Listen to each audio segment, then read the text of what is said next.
se rencontre pour la première fois, on ne se connaît pas, et pourtant, c'est comme si on se connaissait.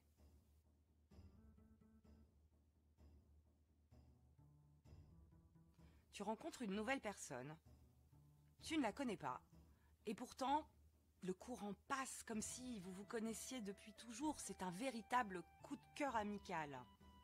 Ou encore, tu es perturbé vraiment par cette nouvelle personne que tu viens de rencontrer, tu as le cœur qui tape, les papillons dans le ventre, les mains moites. Oh, c'est un coup de foudre.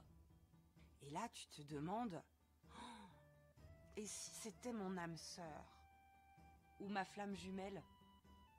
Respire, ça va bien se passer. C'est quoi d'abord? Âme sœur, flamme jumelle? Ton âme sœur est à moitié absolue.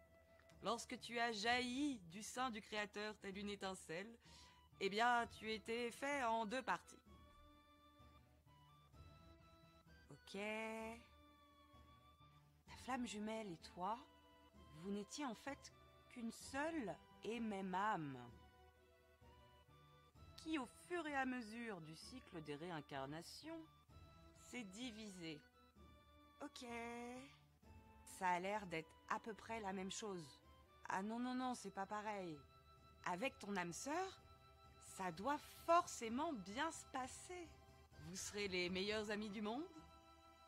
Ou dans le cadre d'une relation amoureuse, vous vivrez heureux jusqu'à la fin de vos jours et aurez beaucoup d'enfants, un labrador, une maison, tout ça. Ah non, c'est pas pareil. Quand tu retrouves ta flamme jumelle, tu te retrouves dans une relation fusionnelle, intense, pour mieux vous séparer. Non mais tu te rends compte la pression que t'es en train de te mettre? Si c'est ton âme sœur, ça doit forcément bien se passer. Donc si ça se passe pas bien, ça ne marchera avec personne. Et si c'est ta flamme jumelle, c'est magnifique ce qu'on vit, c'est intense, c'est fusionnel, mais on va forcément se séparer à un moment donné. C'est tellement cruel. Ce qui me dérange dans ces concepts, c'est que on serait incomplet. Dans les 2 cas, nous sommes une moitié d'âme. Une moitié d'âme qui aurait besoin d'être complétée par une autre moitié.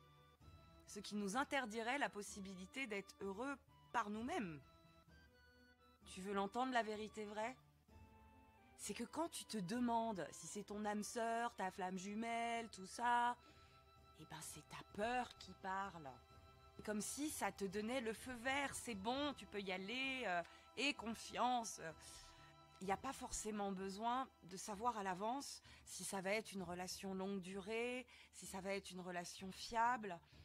Tu peux peut-être juste suivre un peu tes organes, là, ton ventre, tes émotions, ton ressenti, et puis advienne que pourra.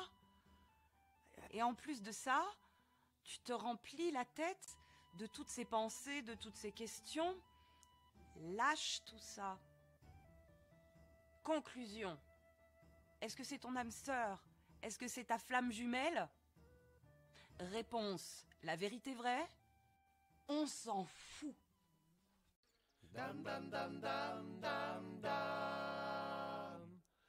Dam dam dam dam dam dam.